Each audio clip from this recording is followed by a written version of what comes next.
This episode is brought to you by Adorama Pics. Hello everyone and welcome back to another Photo Mishmash. I'm Christina. And I'm Toby. And this is episode 76.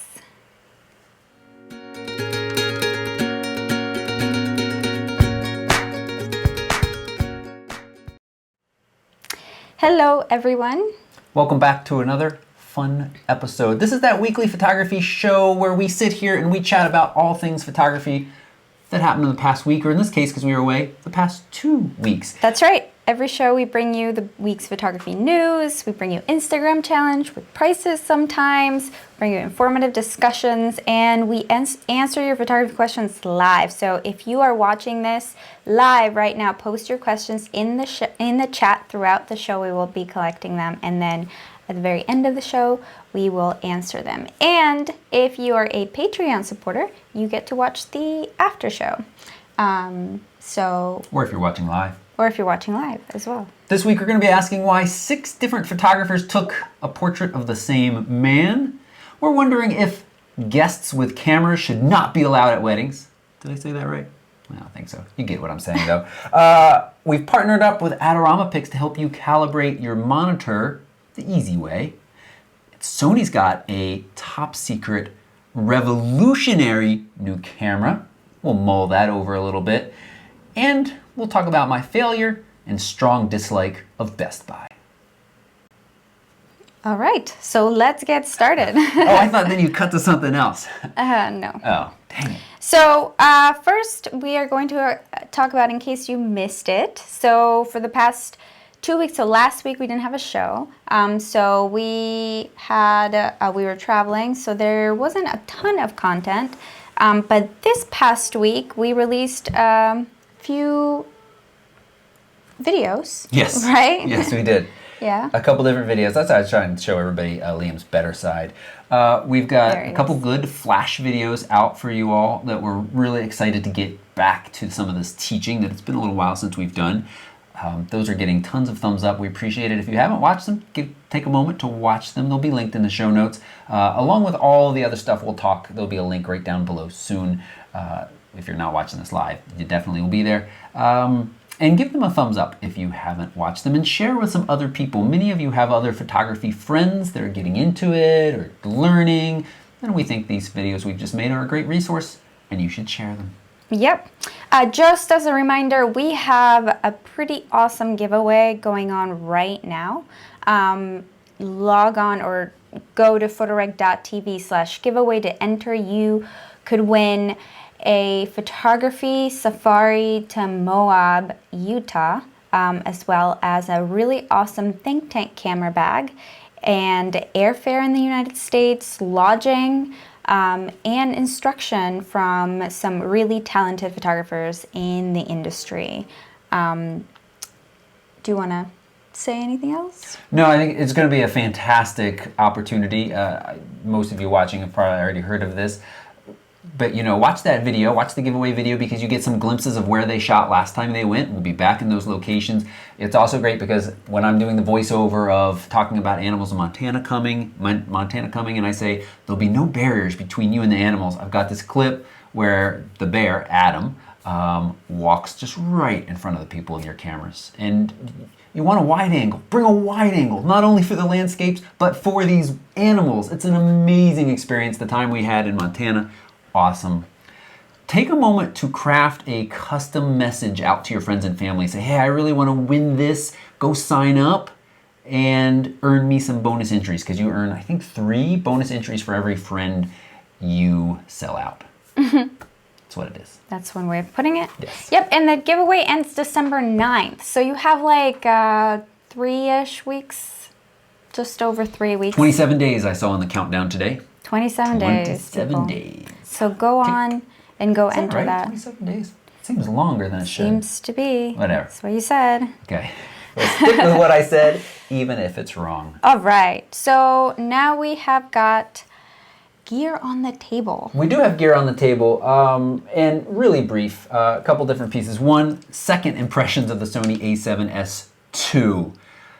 Its low light capabilities are They can't be stated. It's amazing. I took this out along with the A7R for some star photos that you can see on my Instagram picture this past week.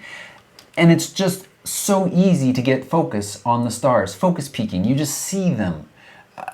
16,000, 20,000 ISO. It's clear, it's usable, it's amazing, it's great. Preach it. It's really nice. Also, just mention, you know, I was a little grumpy last week about the 35 not having a manual focus to autofocus switch. I said, I like that. People pointed out you can set up the custom function back here to make that change. That's true, and I do want to make sure people know. The one time I've tried that with the A7R, I haven't tried it with the A7S, I ran into this bug where it would not switch back all of the time. And so, just caution you, but also remember I still am living in that old person paradigm of this is the way things should be, and Sony's pushing that boundary a lot, and people are reminding me that there's sometimes better ways to do things. This came in last week. This is the Venus Optics 2:1 macro, 2x macro. So most real macros are 1:1. You know, you can get very, very close. This can get twice as close. It's full manual operation, no communication to the lens about aperture. But I have to say, my early testing with it, it's very sharp. For the money, I think it's like 3-something, high 300s. I'm impressed. Comes in Canon and Nikon mount. I don't think it comes in any other mounts, but we'll see. I just want to take a second to point out, oh, he's not doing it anymore, Liam's weirdest sleeping position. He was just like... It's downward facing cat. He's doing yoga. This came in for testing last week, and I Instagrammed out a really silly picture of this connected to the Metabones adapter, connected to the 7200. This being the Olympus Air. This is one of those little camera modules that you just kind of pop in with your phone. So your phone just sits there. The phone becomes the interface for it. We're trying to figure out if this is gimmick or useful. I kind of like it. I mean, I think I would really like to try the DxO1. I don't feel like I spent enough time playing with it at Photo Plus. And this is nice. It's nice to just be able to have something like a slightly better quality than your camera phone, and to be able to take, you know, a really nice quality image so you can share instantly. I do really like it. My only complaint is that because the sensor is so small, there aren't really that many wide lenses, so you have to be pretty far away from your subject to be able to get a usable photo. Otherwise, there's problems focusing, and you know, it's too narrow of a field of view. But I like it. Well, I mean, you're knocking the thing for there's plenty of wide-angle lenses for Olympus. It uses the Micro Four Thirds mount, the standard, which means you've got lenses from Olympus, Panasonic, Sigma makes some. You have a really nice lens selection and range. Whoa, both cats on the table. Is this a first? I feel so lucky, but of course, Bean blocks so much. Okay. Come here, Bean. So, you know, I think it's really intriguing. You know, certainly much better quality than your phone, but is that extra bulk worth it? Sony makes one as well with an APS-C size sensor, which I think is interesting. We'll be talking more about this. I don't know if it's going to get a full review. We would like to compare it to the DX1. If you were paying careful attention to me and not the cat, when Christina mentioned that, I made a face because the DX1, iPhone only, and I just don't like their attitude. So You can't just like knock a product because it excludes Android. We've already had this discussion about why apps come much later to Android than they do to Apple. So I don't think they maybe should probably say that they are planning to bring it. So maybe they are being a little too restrictive, but it seems like a legit product. Gathering dust in no time. And this also, I'm worried, will be gathering dust in no time. If this is reviewed, we give it back. But if we had it, I just don't see us really using it enough to be like, this is awesome. But I think if we were able to keep it through like Yosemite, I would probably be using it a lot. Huh, that's interesting, yeah. And for those who don't know, Christina you're kind of an iPhoneographist. Is that how you say it? iPhoneographer? Yeah, for travel, you shoot with a film DSLR, or film DSLR, a film camera, and your iPhone. Yep. Greg mentioned that he bought this lens a while ago, and he said he loves it. It's very sharp. Just wanted to pass that on. Second opinion from the chat room. Thank you, Greg. So are we still on gear on the table, Yes. or are we moving on? Okay. We are. These came in, and I meant to send out a tweet or two that says I got a product in that might revolutionize the way I record my videos, because we haven't done wireless audio yet. I feel like the budget is just not quite there, but these are very affordable. They were sent to me by Asden and just started limited testing. If you watch the giveaway video, that's the first video we use these in so you can hear. Sounds pretty good. We had some problems recording other videos yesterday that you haven't seen yet where it would drop out from time to time. I'm not convinced it was these guys' fault, but it also does make me say, hey, but they're so nice and small, use USB power. I'll be talking more about them. They come with everything you need, and I think they're under $200. Might be a little bit more. Asden, we'll put that link in the product notes as well. And that's it for gear on the table right now, except my glass of water. Okay. So now we are going to move on to the news section. Before we get to that, though, I want to remind you to give us a thumbs up if you're enjoying what you're watching right now. Helps us tell other people that this show is awesome and that they should watch it. And also, if you would like to support what we do, help us bring you more tutorials like the awesome speedlight video that we released a couple weeks ago and the awesome portrait lighting video that we released this past week. Was it yesterday? I think it was yesterday. We're going to be making more videos like that. So if you want to help us, we've already got more videos made, just some editing to do, and they'll get out, which is very exciting. Yeah. So to support us, visit photorec.tv/about. And if you would like to keep up with us on social media, our links to all of our social media channels are on the screen right now. I am Christina Bernellis on Instagram, Christina Burr NLS on Twitter. I had to shorten it because they told me to shorten it. Oh. And ChristinaBernellis.com if you'd like to see some of my work. Mm-hmm. That's right. And I'm Photorec Toby just about everywhere. Just a reminder that this is a big shopping month for many of you, and using my Amazon and B and H links doesn't cost you anything extra and is an awesome way to support the work we do. So you can take those links from photorec.tv/about or in the show notes. You can bookmark the Amazon link and the B&H link and do all of your shopping through the holiday season. And I really thank you. It makes a huge difference for us in what we can do here. Yep. All right, on to our news section. That's the old-timey news. So we want to remind you... Why haven't we introduced those kind of sound effects yet? Because we have enough trouble trying to set up the gosh darn A7R2. Gosh darn.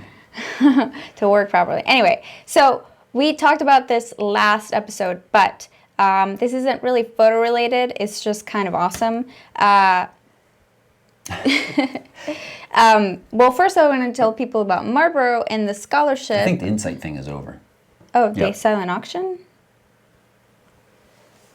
I think the silent auction is over. There are two things we just want to mention that are good. The college I used to work for is running a scholarship program called Renaissance Students. One completely free ride per student per state.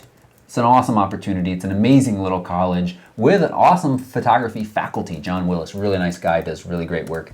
But it's not a photography college. It's very much a liberal arts college, but you can get photography instruction there as well. So if you know somebody who, especially students who haven't done well in high school, you think, that's weird, you're saying that when you're talking about scholarship. Marlboro really is a unique place that students who didn't do well in your kind of traditional classrooms, didn't like that whole teacher at the front of the room, blabbing, I don't blame them, I didn't love that either. You might say, hey, there's this cool college you should check out, and there's an opportunity to get a scholarship. So that's marlborocollege.com. I'm sure they have stuff there somewhere. No, marlborocollege.edu, something there. Yep. Okay. Whew. So there was an interesting video/article on F-stoppers this past week. The title of it is "Most People Cannot Tell the Difference Between Nikon, Sony, Canon, high-res files.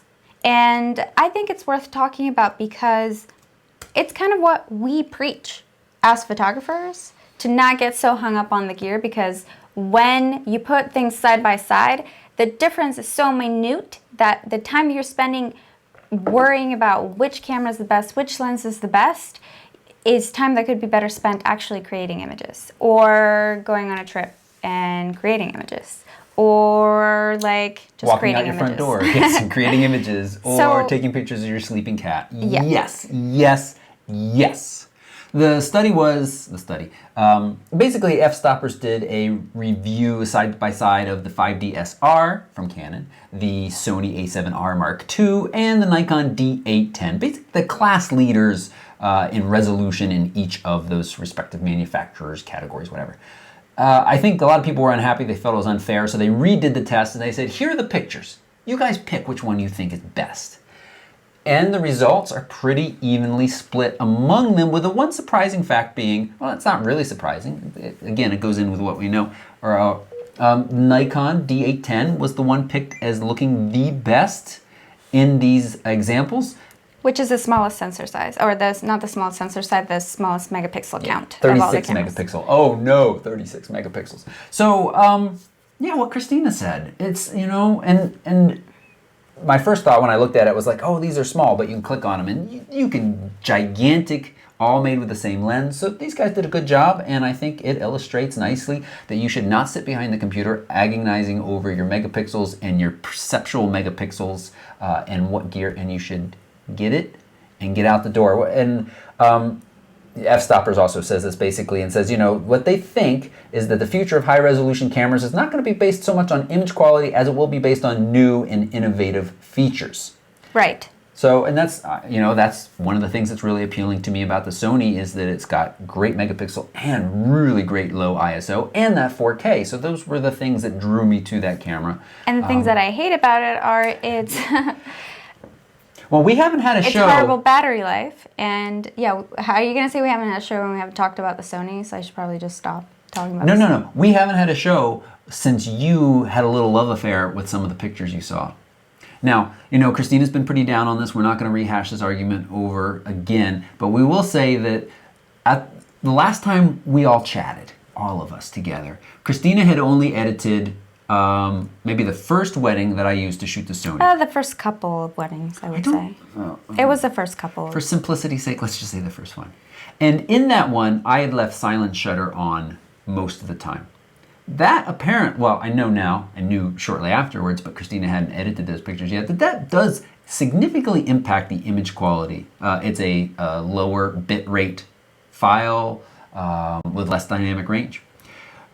In a more recent wedding that you edited that I shot, and also used Sony lenses, 55, f1.8, you were really happy with the results. Yeah, okay, that's all. It was just really, really beautiful image quality, and the dynamic range that I was able to see out of those images was pretty incredible. Like the amount of detail that you can get out of the shadows without grain, and similar to the highlights. It's just, yeah, it was really impressive. That said, image quality is top notch. I'm not denying that. It's incredible. It's better than Canon. I still would not use it for weddings for many of the reasons that we're not going to talk about now. If you are really curious, you should go watch the video that Toby published a few weeks ago, 5 reasons why wedding photographers might not want to shoot with the Sony. So, okay, next on the schedule is... Don't skip, you skipped over. 6 photographers, this is what we teased in the beginning, were asked to shoot one person, a portrait of one person with a twist. This is from Petapixel. So this story is interesting, and we have some things to say about it because I think the story in itself has kind of a slant. The idea was they've got this dude. They bring in 6 different photographers individually, and they say, here's the story. He is a recovering alcoholic. He is a self-made millionaire. They tell each of the photographers a different story, and then the photographers go and they take their pictures, and then they hang them all up in a room together, and they see the very different pictures they got of this man. Right. Now, I think this is the idea here is to illustrate that it's not the camera, it's the photographer that has the unique vision to create a different image than everybody else. Right. And that unique vision, I don't know if, I could say this may come with a bias of like, this is what an ex-con looks like, or this is what a self-made millionaire might look like. And so then they're going to kind of style their portrait in that way. Right. But at the same time, I feel like the idea was really good. The execution, not so much. I don't think that you're putting way too many variables, introducing way too many variables into this video where like you don't really see it as this photographer is going to create a different image than this other photographer, knowing that the circumstances and the background of the person is the same, everything is the same, but the photographer, you're introducing a whole backstory. So yes, of course, they're gonna try to frame this person in a different light, so to speak. But yeah, I wish that they hadn't added the storyline. I wish that they had been a storyline across the board for everybody, because I think that would really truly have shown how these people would have approached this portrait, you know, with their own bias about what this person's character. Yeah. The other thing that I don't like is that, and I don't mean to pick it apart, but here's my opinion. We see one photo from each photographer at the end. I am sure you took a bunch of pictures the other day for that startup in town. You took in a bunch of different styles. Right. And I am but sure I would pick one, I would pick one to be like my hero shot or whatever, you know? Oh, okay. Like I could pick a favorite. Well, that's my question. I don't know, and I didn't see in this article if it said for sure. Who picked that one picture that represented the work? Did the photographer pick it, or did the people who set this whole thing up pick it? In my head, I was thinking that the people who set it all up were like, oh, that's the one that shows this photographer really kind of wanted to show them look like an ex-con or something, kind of like a gotcha. So, but maybe the photographer picked it, and then that changes my opinion a little bit. It's interesting, and it comes back to, again, the person behind the camera, not so much the gear. Right. Did I make it about that? Okay. Anyway. What do you guys think? Tell us in the chat, tell us in the comments. We want to know what you think about this. We do. Because, yeah. And that reminds me, if you have if you want to share something with the world through this stuff that we're doing right now, the chat goes away at the end of the video, so you need to take the time to leave a comment. We do read them, as I evidenced by my making sure I mentioned that you can do a AF/MF switch on the Sony cameras without having it on the lens. And also people commented really nice about the copyright stuff from 2 weeks ago discussion that we're going to touch on briefly and show you where you can get some more resources about that in just a few moments. Yeah. All right. Breakthrough Photography claims that the X3 CPL is the world's sharpest circular polarizer. So new circular polarizer, it is claimed to be extremely accurate in terms of color and incredibly, incredibly sharp. Thoughts? Yeah, I think the headline says it all. This is one of those things, well, one, I love circular polarizers. I think they are the one filter that you probably need. They're great at saturating your colors a little bit more, removing reflections. For many, many years, I used it as the poor man's ND filter just to cut out a little bit light when I was trying to do blurry waterfall pictures. And it's one of those things like, okay, how much sharper is it? Does it really matter? When, again, you go back to that f-stoppers, a 36 megapixel versus a 42 megapixel using a Tamron lens. They look basically the same versus a 50.2 megapixel or whatever the Canon is. So, yeah, but the prices look pretty decent. Options range from about 90 to 160, which is where high quality circular polarizers are. I expected when I heard the headline for things to be like $200 or $300, and then I'm kind of like, well, that's where the Lee filter stuff is. Which it's very good quality, and it has some additional benefits. But I don't know. Yeah. Okay. So if you want a really sharp circular polarizer filter, they're on Kickstarter right now. Yeah. Some leaked photos of the APS-C Tokina 14 to 20 f2 lens. So if you were looking for a wide angle for your crop sensor camera, this might be a good choice for you. It's not that wide though for crop sensor. It's not that wide. Right. What's the equivalent? It's a 1.6, so times 14 times 1.6, whatever that is. But right, so it's only 4 millimeters wider than your 18, your kit lens. I talk about all of this in my wide angles for kit lenses, or wide angles for crop sensors. I talk about this some. It looks nice. I bet it's going to be a good value. Tokina lenses are often a good value, but as Christina says, it's not that wide. It does offer f2. It's got that clutch mechanism. Are you showing my screen for a second? No. It's that clutch mechanism from AF to MF. So, you know, I'm such a hypocrite because I'm going back and forth. I'm complaining about the Sony not having an AF to MF switch on it. The Tokino does have an AF to MF switch, but it's the kind where that whole focus ring gets pulled down. I don't really like that kind. I also have heard that that kind breaks more frequently than having a little switch, but I don't know how much true that is. So, you know, again, I think it's going to be a good value. Tokina lenses in general are good.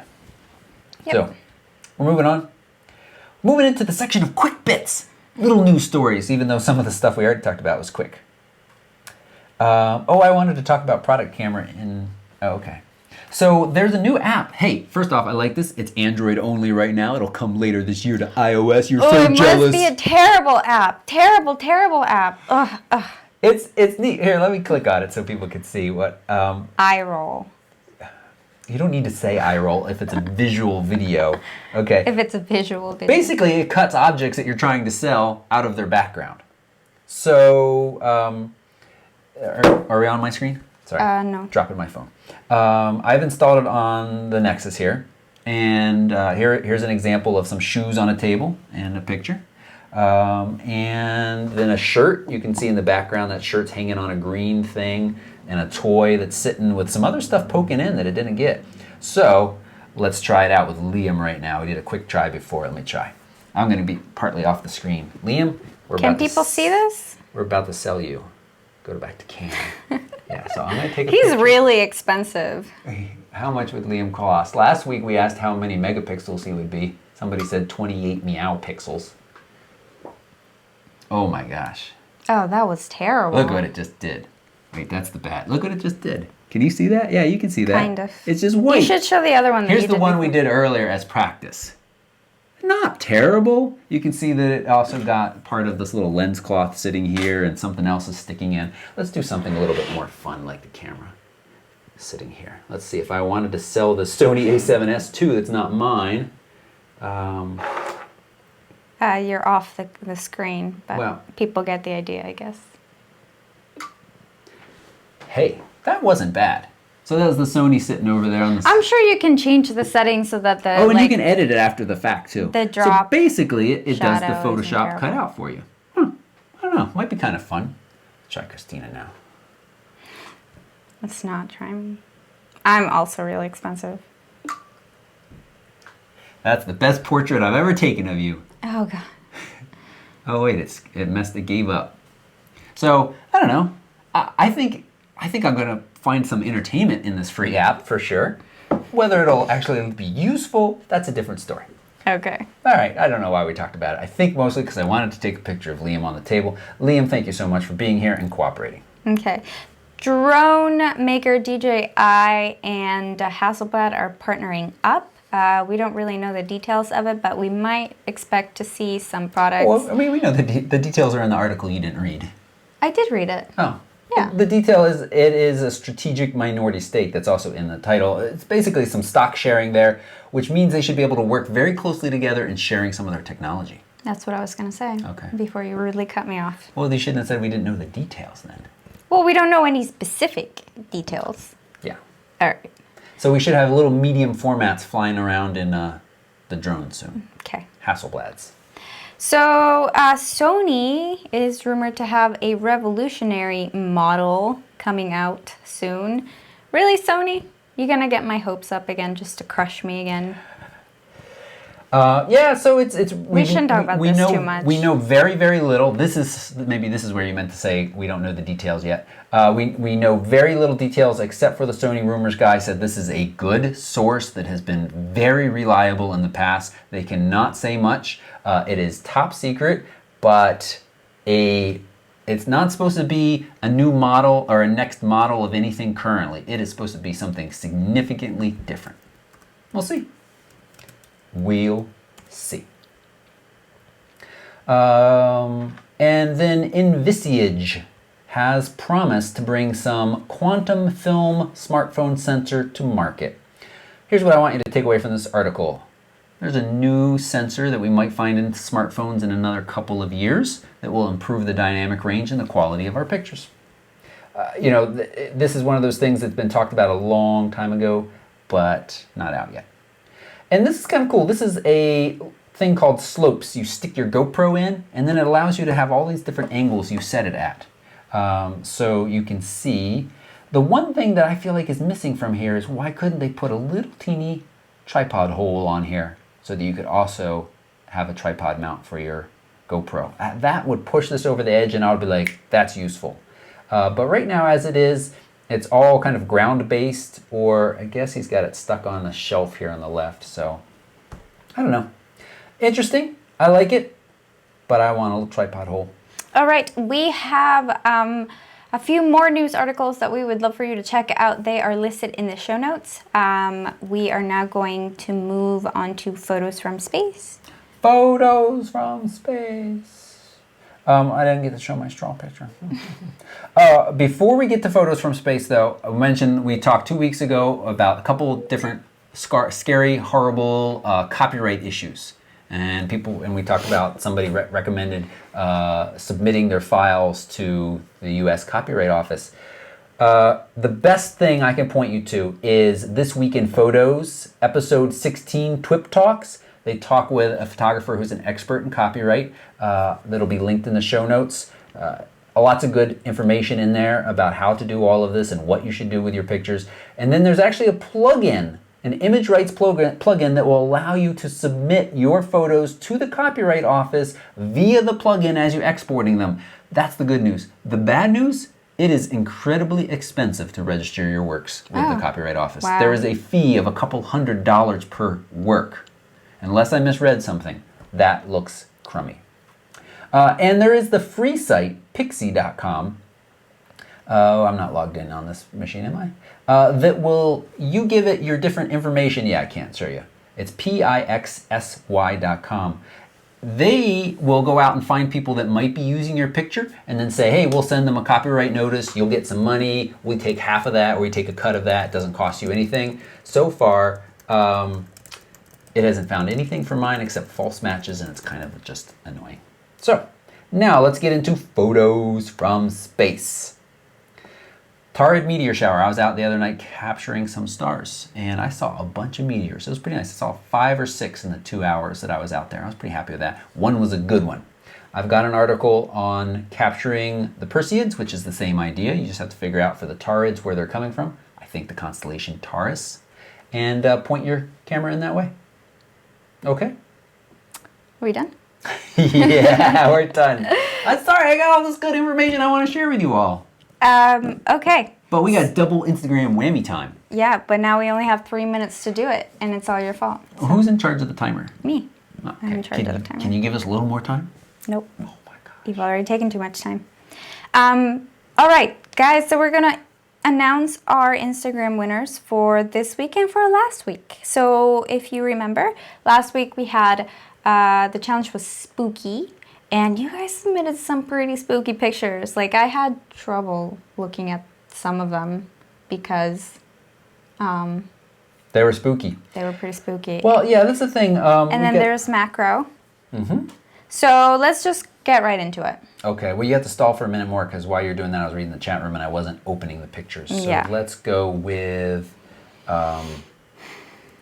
let's just go with my spooky winner. Wow, you have like 7 honorable mentions. Wow, I really liked a lot of them. You're such a people pleaser. I also would like to, sorry, as we open Instagram pictures right now, I'd love to do some critiquing of these from time to time as well. Well, if you pick like 7 of them, there's not going to be time to critique any of them. Now we're going to have to go really fast through them. My winner of the PRTV Spooky Challenge is Tony Lawrence's Black Cat. I don't know how well it comes through on YouTube, but obviously you see the eyes, but there's just a little hint of more there as well. Just perfect exposure with this black cat and his golden eyes there. Really nice job, Tony. Excellent. A runner-up. Angela's creepy clown. Why clowns always gotta go make themselves so creepy? That was super creepy. But there were a lot of people that had the kind of the zombie thing. Man, the zombie stuff is out of control. I have a personal bias. I don't find that creepy. I just find it gross. But the tone in the sky here, the overall tone of the image, the pose and the angle, I think all really work really nicely here, Angela. Great job. Honorable mention for Spooky. Pixel Caper. I don't know how much Photoshop is involved here. And I don't know if I would really necessarily call it spooky, but I loved it. It's a great shot. Thank you so much. And this one, I thought, if I was walking down a trail and I looked in front of me and saw a dude standing in the fog, mist, in that pose, I'd be like... pretty spooked.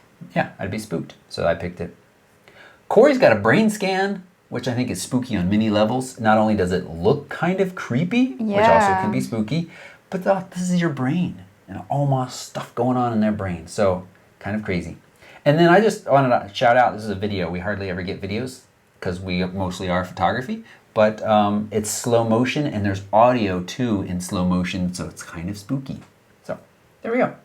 Now back to us and stall for a minute as I open up your spookies. Well, how shall I stall? Well, tell us about things that were spooky to you as a child. I don't know if I want to go into that. Did you find clowns spooky as a child? No, I didn't. Okay. I never found clowns spooky as a child. I was... The dark? I did, yeah, I was scared of the dark. Very scared of the dark. Okay. Okay. Good stalling. That was great. So this is my winner, I think, right? Yes. Yes, okay. And it is by Cordelli97. And I love the composition and I love the treatment. I love that even though it's black and white and it's super busy, there's still a very clear subject and everything is sort of framed around it. And it's pretty spooky, so I really liked it. One of your runners up. The eye's missing. Man, that's scary. Oh. That's really scary. And yeah, so that's why I picked that one. Because it was like that double take. Yeah. Really creepy. Oh, and I also picked that one. Oh, so. Nice. Very nice. All right, now we need to come back to us and we need to talk about what are the smallest things that are spooky. No, we got to go with our macros. I'll open all of them up this time. So we stall for a little longer. Okay. And then well, let me look at the chat real quick. I'm going to look at the chat. We'll find good reasons to stall. Oh, but see once Trelina loves the fire hair. The fire hair. Yeah. That was a good one. Somebody called you Dr. Toby. Why? I don't know. Because I'm a genius doctor? I doubt that. It's funny just jumping on the chat when there's like... No context? Yeah. Okay, somebody said, sounds like patent trolls. Oh, I know what I clicked wrong. Okay. I clicked the wrong thing, so we're going to... Okay. In the future, we should have these open. We should, I know. They're going to be in right order, or almost there.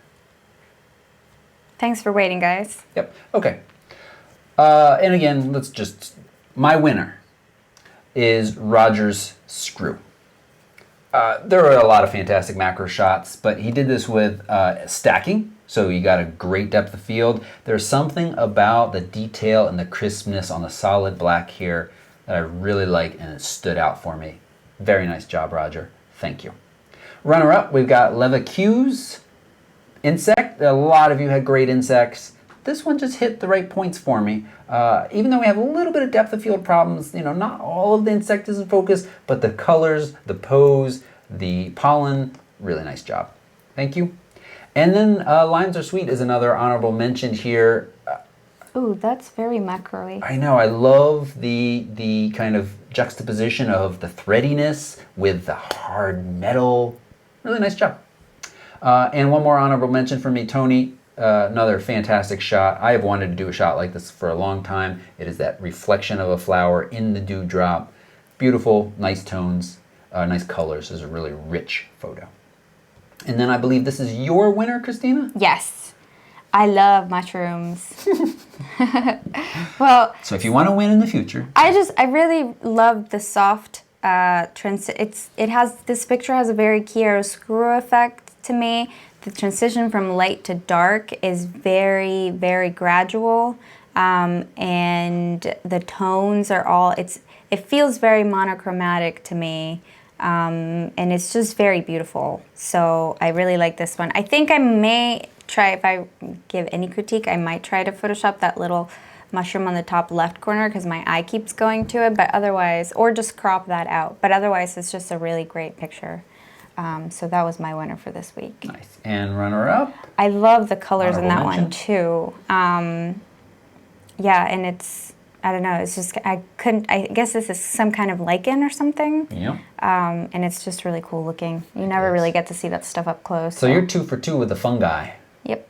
Or a lichen is a mix of fungi and something else. Okay. Algae, I think. And right? this is just really awesomely, beautifully abstract.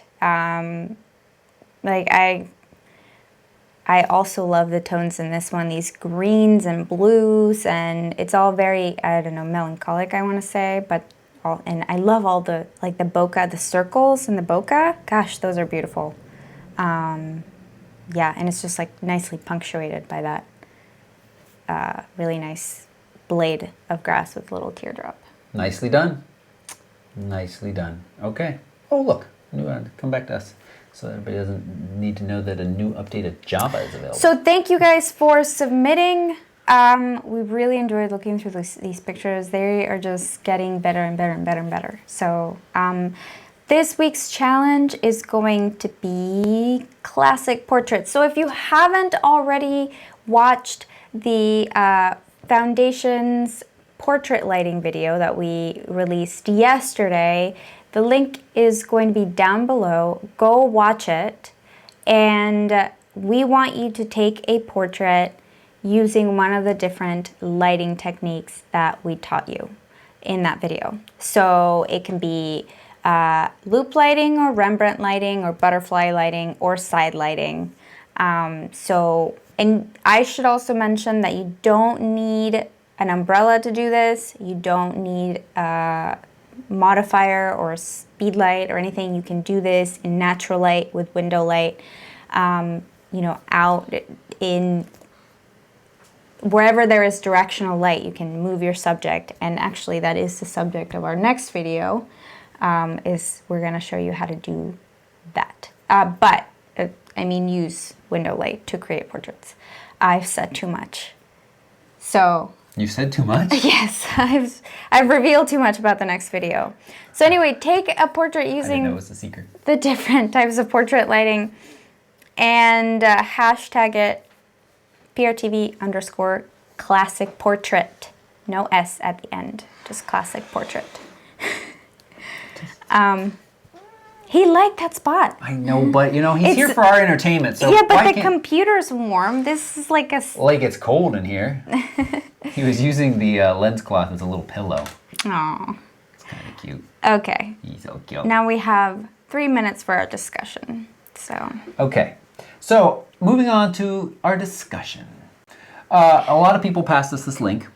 Yes. So actually, maybe we should leave that discussion for the after show because we have some very important things to tell you about printing your images and calibrating your monitor. So actually, this is the perfect amount of time to talk about that. So let's do that. So we have partnered up with Autorama Pix. They have sponsored shows in the past and have provided you guys with some really nice discount codes to get really nice prints. And this week we have a code for you. What is the code? Oh, I thought you were going to put it on the screen, official like. I could put it on the screen, but we didn't. I believe it is P. I have to look. I So passed it to you earlier. It'll be down below in the comments. Yes. But I would like to say it for the people who listen to the show as well. It is PX Toby 810. PX Toby 810, and I will just have the discount code on the screen. But Then That provides you with 99-cent 8x10s. Nice large prints. Now, of course, you can go get a nice print for that. But here's what we want you to do. We want you to pick a couple of your recent favorite pictures that you like, or just pictures, and just send them off for printing at Adorama Picks using this code. Not only do you save, you also help support our work here. But what we're going to do next week is we're going to come back and say, okay, you've got these prints in hand. Now, how do we figure out this one might be a little dark or a little too bright versus your monitor, or maybe the green is a little bit too much? Christina's going to sit here with us and tell you the adjustments you can make to your monitor free without buying anything extra that are going to help you get your print and your monitor more closely aligned. Now, there is, of course, the print monitor calibrators that Roy did a wonderful write-up about that we'll also make sure is in the show notes. So if you want that detailed automatic do it, that's an option. But in this case, you get a couple of really cheap, nice sized prints that you can also use to help kind of calibrate. I want to use the word judge to make judgments about where you should be editing your photos, brightness value, exposure value, to get better prints. That's right. So your homework, just to reiterate, your homework for next week is going to be to get at least 3 to 5 8x10 images from Adorama Picks and have them with you for when we do our monitor calibration tutorial. Right. What? I feel like a lot of people, they, don't know where to start with this, and they really kind of dread the idea and they're nervous about it. And it also keeps them from printing some too. Here you go, 99 cents, not even a full dollar. I think you do have to pay shipping, so it adds a little bit more in there. But use this code. But it's still a great deal. Now, should they do a couple of different sessions? Maybe like a picture of the family at the beach, or So a good some pictures that you could have printed are one nice close-up portrait in fairly good light. So pick your favorite portrait that you've ever taken and have that printed. Pick a family portrait, so a couple different lighting conditions. So maybe if you have one that's like next to a window, or maybe you have one that's outdoors, a black and white portrait. So just pick 3 to 5 of your favorite images, include at least 1 or 2 different portraits, and maybe 1 black and white image, and then have them with you, and we're going to show you how to create a print profile in Lightroom so that any other time that you're going to send prints to Adorama Picks, you can have a better idea of what they're going to look like when printed on paper. So the code is on the screen right now. It's PXToby810. So go to AdoramaPicks.com and go ahead and order your prints and have them for next week. Vincent says you can upload 750 photos for a single filing fee. Oh, okay. So that's very different from what it said in that. We're going back to that. Well, yeah, because people in the chat room have intelligent things to add to our discussion when we don't know necessarily. So definitely don't listen to what I said about super expensive. Maybe that plugin adds in some fees of their own to keep it all working so easily. But it sounds a little bit more affordable. Yeah. So. All right, everyone. We're going to move to the live Q&A, not the news. The live Q&A portion of the show. So it looks like there are some questions posted already, but if you have any more, we're going to go for about another 12 minutes or so, answering as many questions as we can. And we'll take a quick break in there to go back to, I want this to be in the main part of the show of why I dislike Best Buy. Because earlier this week I tweeted out a deal for them and said... Why don't you talk about it now? Well, because you need to send me that picture, and you haven't sent me the picture yet. I see. Okay, so we'll come back to that in just a minute, teasing it a little bit more. It's not that exciting, but it's exciting enough that I want to share it with you.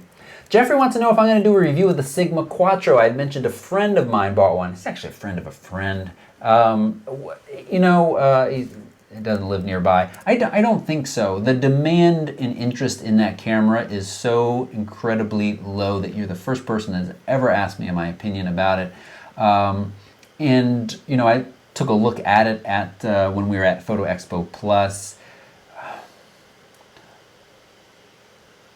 there's good quality there until you get into low light, and low light is just so, from what I've heard and read in reviews and seen, is so poor that it's not worth it. Who's photographing only in gorgeous light all of the time? That's what that camera's for. So probably not. But you never know, Jeffrey. You never know.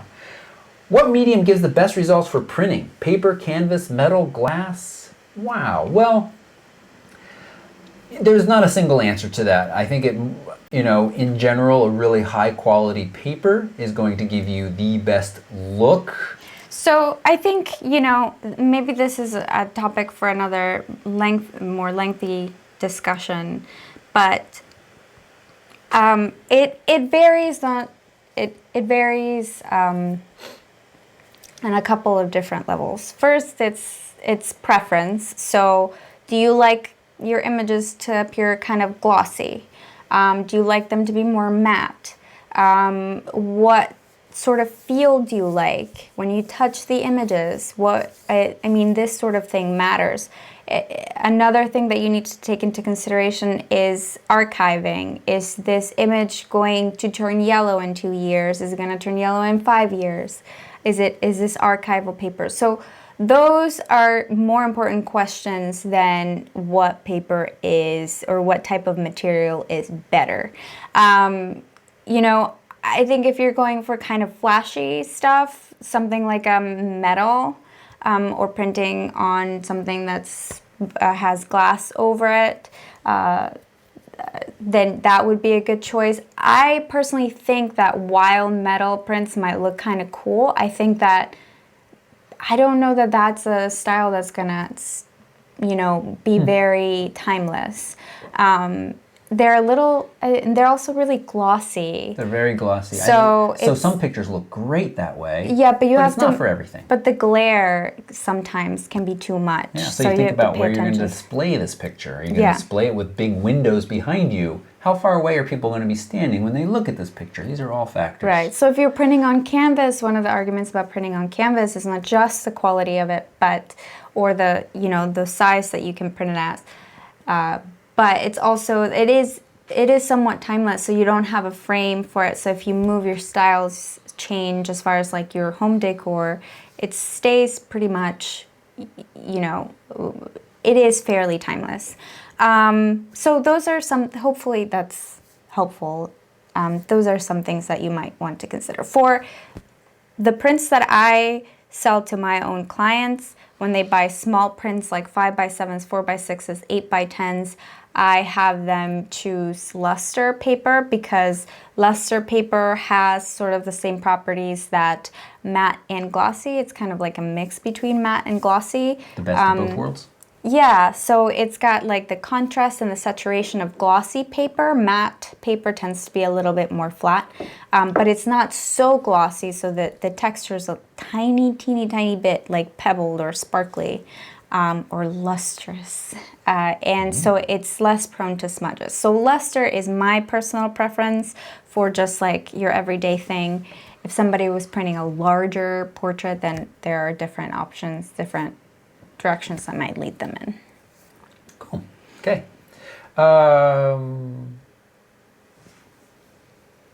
What flash are you using? David wants to know what flash I'm using with a Sony at weddings. None. I was using no flash when I was shooting weddings with the Sony.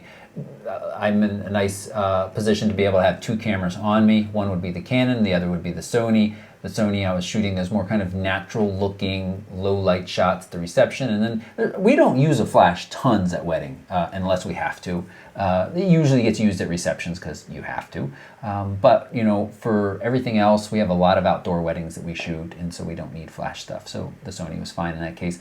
I just got the shipping notice, or the delivery notice tomorrow. Photix makes a nice professional level flash for the Sony, so I will be using that, talking about that more as well. They have a whole flash system. So I think that's where I'm going to go for the Sony if I want to start using flashes more seriously with that. And I would also like to say that that's kind of been, also my approach at weddings. I am much more likely these days, or this past season, I've been more likely to shoot with the available light if it's not too dark than use a flash, because I find that a flash, while it may really help with the exposure of a photo, it sort of kills the ambience completely. The ambiance completely, and it makes the image look like something entirely different, a place that was entirely different than what we actually were. And I want my clients to sort of be able to envision themselves where they were and back at their party and stuff. Yeah. So we should have a longer, this is another thing we'd love to have a longer discussion about. We have some strong opinions about this. Sometimes people say they're a natural light photographer because they're scared of using flashes or they don't want to.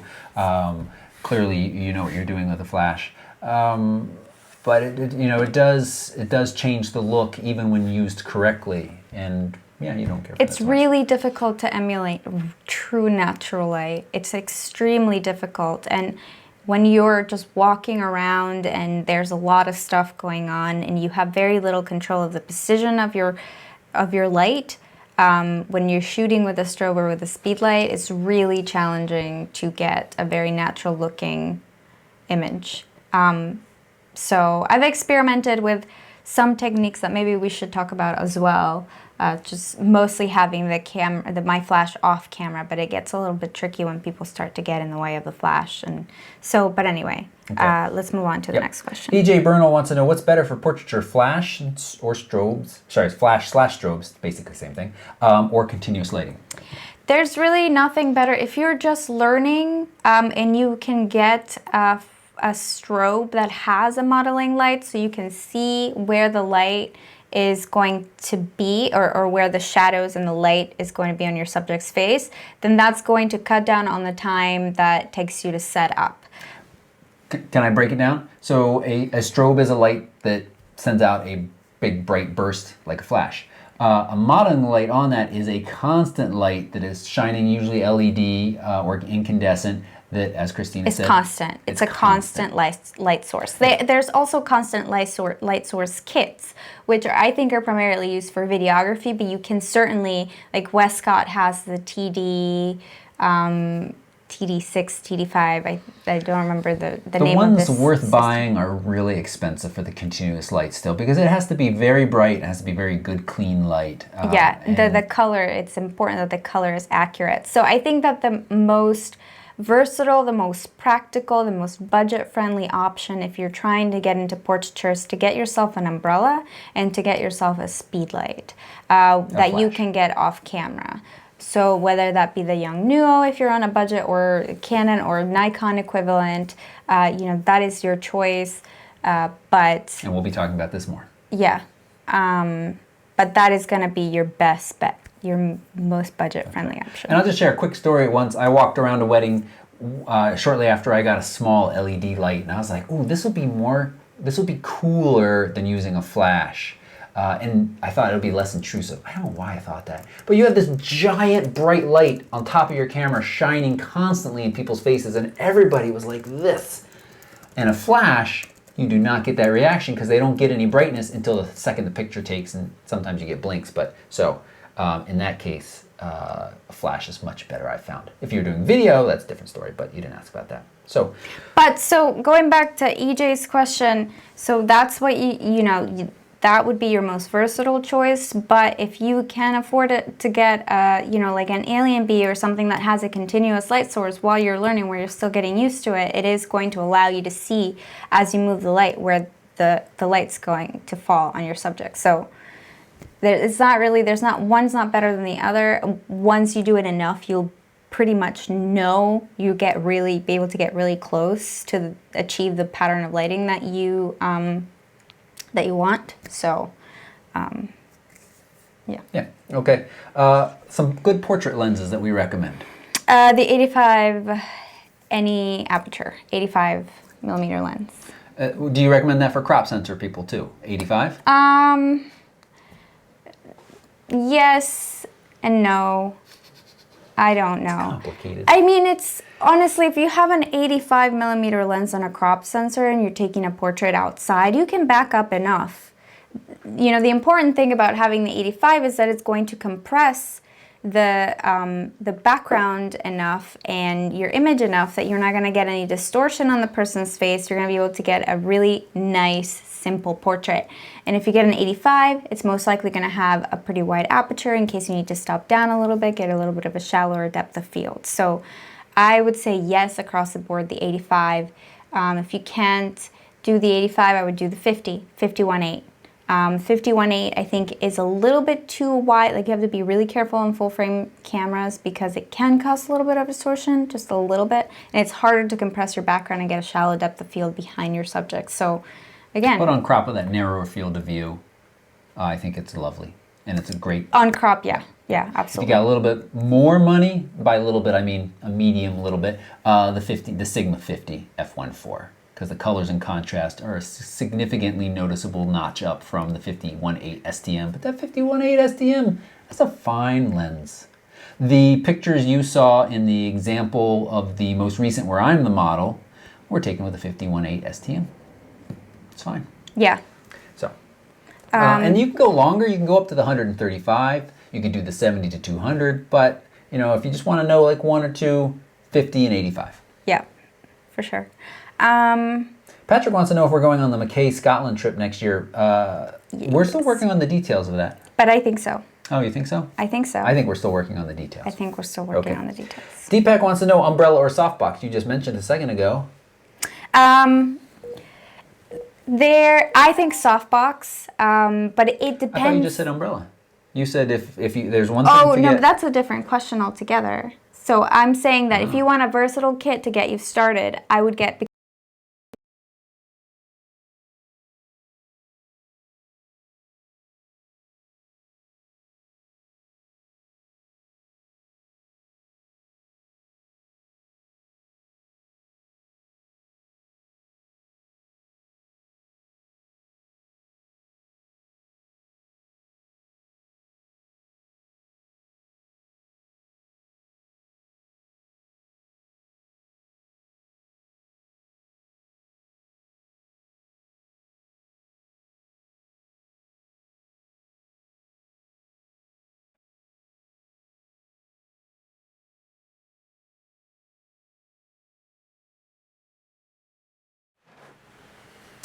Hello everyone, sorry about that. Our computer crashed. So anyway, so I was just talking about the difference between a softbox and an umbrella, and softbox has a narrower beam of light, so you can the